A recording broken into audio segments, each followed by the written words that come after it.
Assalamualaikum, halo guys, welcome back to my channel. Ketemu lagi dengan aku Bidan Soba.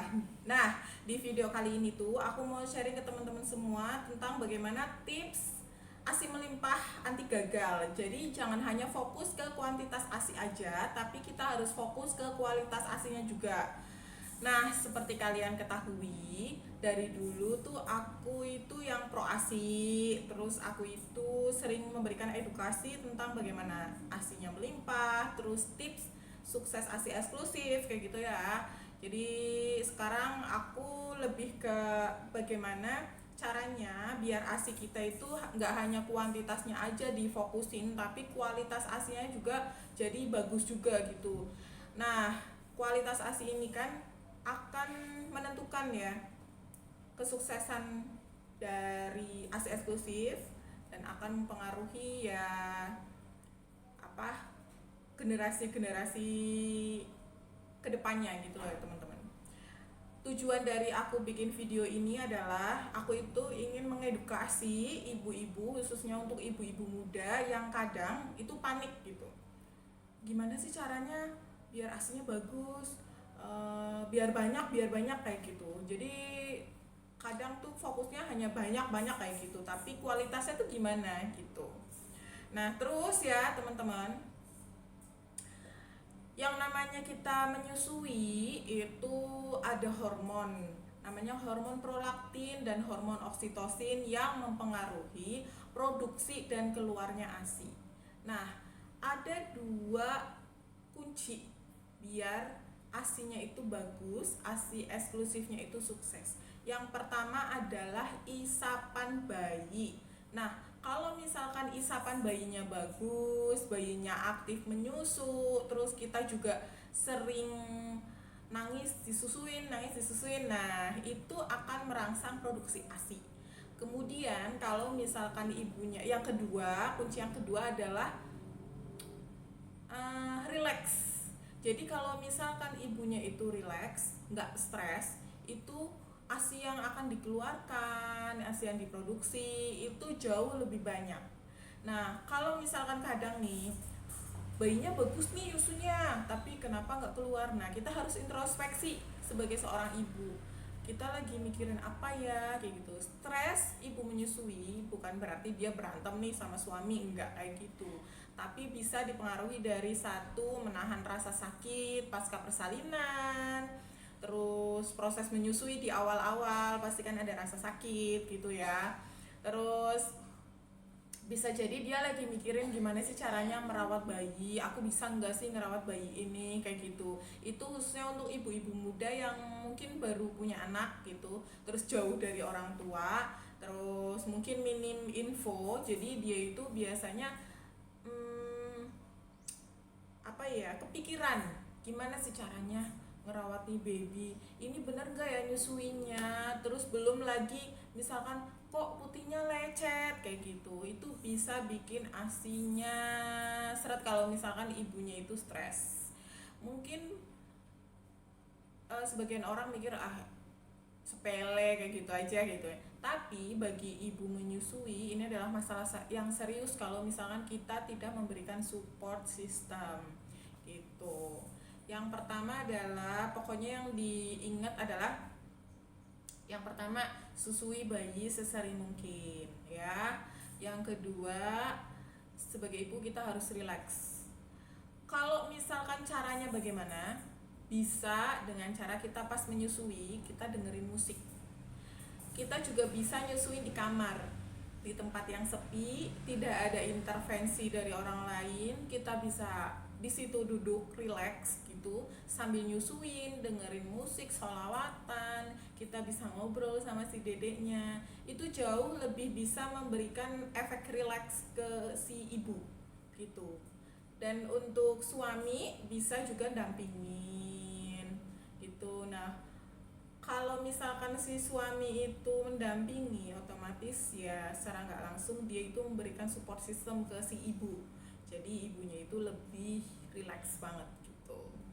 Nah terus ada lagi nih tips-tips biar asinya ini berkualitas. Satu, sering mengosongkan payudara dengan cara disusuin terus gitu ya. Terus mengkonsumsi air putih yang banyak. Jadi sehari itu bisa 2 sampai 3 liter sehari. Ini untuk ibu-ibu yang menyusui ya. Jadi dia harus lebih banyak karena kan cairannya itu keluarnya lebih banyak gitu. Terus banyak makan makanan yang mengandung protein tinggi, terus kalsium. Itu berguna banget dan bermanfaat banget untuk ibu menyusui. Protein itu fungsinya untuk mempercepat proses penyembuhan si ibu pasca melahirkan. Kalsium juga untuk stok apa kok stok sih untuk pertumbuhan tulang dan gigi si bayi itu bisa dialirkan lewat ASI gitu. Nah, terus ya teman-teman, kalau misalkan aku nih selain banyak mengkonsumsi air putih yang banyak, terus banyak protein, kalsium ya, aku juga biasanya sih merekomendasikan ASI booster khususnya buat aku sendiri ya. Aku pribadi juga konsumsi ASI booster untuk melengkapi vitamin buat aku sendiri selama aku menyusui gitu. Nah, di antara ASI booster yang aku tahu, aku itu kan tahu ya dulu itu kalau ASI booster tuh isinya daun katuk udah gitu doang. Jadi fokusnya hanya ke ASI aja biar ASInya melimpah. Nah, sekarang tuh ada produk ASI booster yang kandungannya itu lebih lengkap. Terus nggak hanya fokus ke ASI aja, tapi dia itu fokus untuk penyembuhan luka pasca melahirkan juga, baik itu sesar atau normal. Jadi aku itu kalau misalkan sekarang sejak aku ini ya melahirkan, aku itu kalau misalkan mau beli ASI booster, rekomen ASI booster itu aku lihat dulu kandungannya apa. Nah, di sini tuh aku dari awal menyusui aku itu pilih yang Mam Uung. Aku stok Mam Uung. Kenapa aku pilih Mam Uung ini? Karena di sini tuh kandungannya ada daun kelor, ikan gabus sama daun katuk. Jadi daun katuk sama daun kelor ini kan fokus memang untuk ASI menyusui ya. Menyusui kalau misalkan ikan gabusnya itu kan proteinnya tinggi, itu untuk penyembuhan luka pasca melahirkan. Biasanya juga ya kalau dulu ya teman-teman, waktu belum kenal Mam Uung ini, aku itu biasanya beli yang rekomenin ya ke teman kayak gitu. Itu yang dua atau ke pasien gitu, yang dua apa? Jadi dua macam gitu. Yang satu untuk ASI, yang satu itu untuk penyembuhan luka. Jadi satunya itu khusus yang dalamnya itu kandungannya ikan gabus. Nah, kalau yang satunya daun kelor kayak gitu. Sebelum kenal Mam Uung ini, jadi dulu tuh agak ribet ya karena kita harus mengkonsumsi dua macam. Nah, sekarang setelah aku kenal Mam Uung ini, jadi aku itu cuman rekomendasi satu aja, satu macam ASI booster. Nah, ini untuk mencakup semuanya gitu.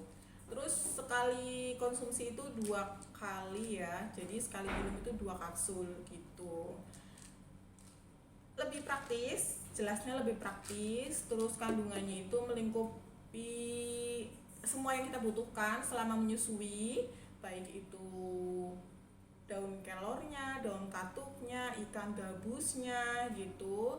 Terus mempermudah juga gitu, karena jujur ya teman-teman, aku itu di daerah sini itu aku nyari ikan gabus tuh gak gampang gitu, gak kayak di kampung aku. Kalau misalkan di kampung aku kan nyari ikan gabus tuh gampang ya, kadang di sawah juga dapet. Tapi kalau di sini biasanya di pasar tradisional itu kadang ada, kadang enggak kayak gitu. Makanya aku dulu nyari ikan gabus itu kalau lagi pas rezekinya ya ada, kalau misalnya pas lagi nggak rezekinya berarti itu kosong kayak gitu.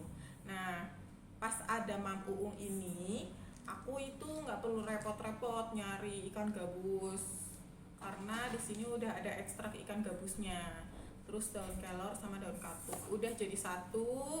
Aku itu mengkonsumsi berarti sebelum melahirkan juga udah, Berarti di usia kehamilan 39 mingguan itu sampai aku menyusui. Itu yang aku rasain, ASI aku lancar. Aku benar-benar ngasih ASI eksklusif dari 0 sampai 6 bulan tanpa makanan pendamping. Terus berat badan anakku juga kenaikannya bagus, tidak ada masalah, alhamdulillah. Jadi dari situ sampai sekarang ya tetap setia gitu, rekomenin sama Uung karena nggak perlu banyak multivitamin atau ASI booster dan lain sebagainya untuk direkomendasikan, tapi cukup satu aja, itu mencakup semua kebutuhan yang kita butuhkan selama proses menyusui. Nah, terima kasih ya teman-teman. Semoga video ini bermanfaat buat teman-teman semua yang mau menyusui atau persiapan mau menyusui. Semoga ASI eksklusifnya itu lancar, ASINya melimpah, nggak gagal, dan kualitasnya jauh lebih baik gitu. Sampai jumpa di video selanjutnya ya. Dadah.